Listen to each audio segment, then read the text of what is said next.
नमस्कार दोस्तों, आप सभी का एक बार फिर से स्वागत है हमारे चैनल दुर्गा भक्ति मार्ग में।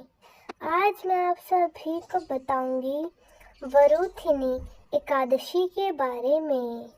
हमारे हिंदू धर्म में एकादशी का बहुत महत्व है।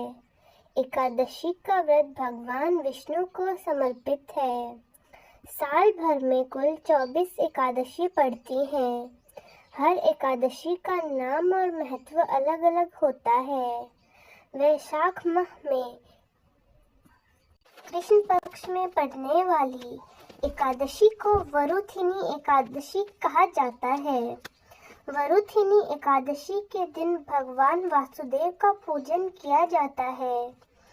इस एकादशी व्रत को भगवान विष्णु का उत्तम महत्व कहा गया है। वरुथिनी एकादशी का व्रत सुख और सौभाग्य का प्रतीक है। वरुथिनी एकादशी व्रत के प्रभाव से समस्त पाप और दुख दूर हो जाते हैं और अंततः शक्ति मिलती है। इस दिन भक्ति भाव से भगवान मधुसूदन की पूजा करनी चाहिए। सूर्य ग्रहण के समय जो फल स्वर्ण दान करने से प्राप्त होता है, वही फल वरुथिनी एकादशी का उपवास करने से मिलता है। इस व्रत के प्रभाव से मनुष्य लोक और परलोक दोनों में सुख भोगता है।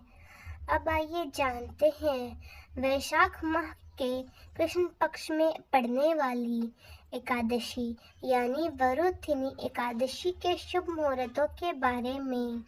वैशाख माह के कृष्ण पक्ष की एकादशी तिथि का प्रारंभ 23 अप्रैल 2025 दोपहर 4:43 से होगा और एकादशी तिथि का समापन 24 अप्रैल को दोपहर 2:32 तक होगा। उदय तिथि के अनुसार वरुथिनी एकादशी 24 अप्रैल गुरुवार के दिन पड़ रही है। 24 अप्रैल को सूर्योदय का समय सुबह 5:47 और सूर्यास्त का समय 6:52 रहेगा। इस दिन ब्रह्म मुहूर्त सुबह 4:19 से सुबह 5:03 तक रहने वाला है। अभिजीत मुहूर्त सुबह 11:53 से दोपहर 12:46 तक। वहीं द्वादशी तिथि 25 अप्रैल को सुबह 11:44 तक समाप्त हो जाएगी। एकादशी व्रत पारण का शुभ मुहूर्त 25 अप्रैल को सुबह 5:46 से सुबह 8:23 तक रहेगा। अब आइए जानते हैं एकादशी व्रत की विधि के बारे में।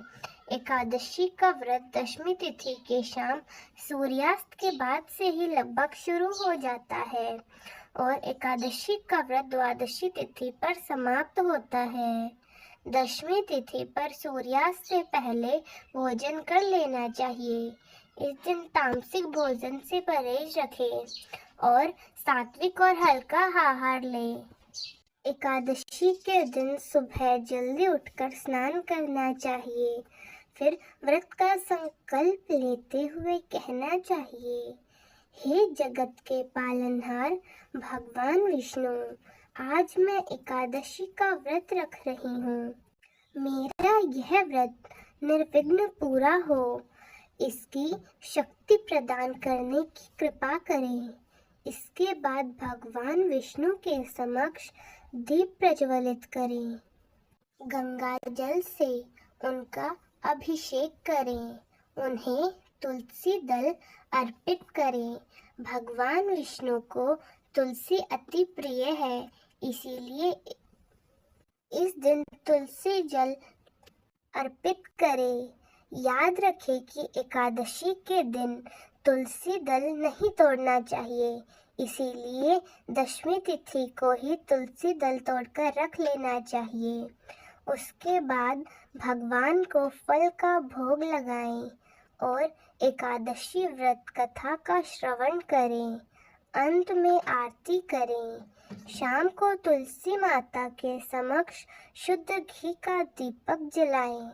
अगले दिन द्वादशी को स्नान करने के बाद भगवान विष्णु का पूजन करें और ब्राह्मणों को या ज़रूरतमंदों को भोजन कराकर उन्हें दान दक्षिणा दें। इसके बाद शुभ मुहूर्त में व्रत का पारण करें।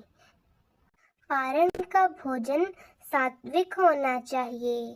पारण के भोजन में प्याज और लहसुन का प्रयोग बिल्कुल नहीं होना चाहिए। तो दोस्तों, कैसी लगी आपको हमारी आज की जानकारी? कमेंट्स में ज़रूर बताएं। धन्यवाद।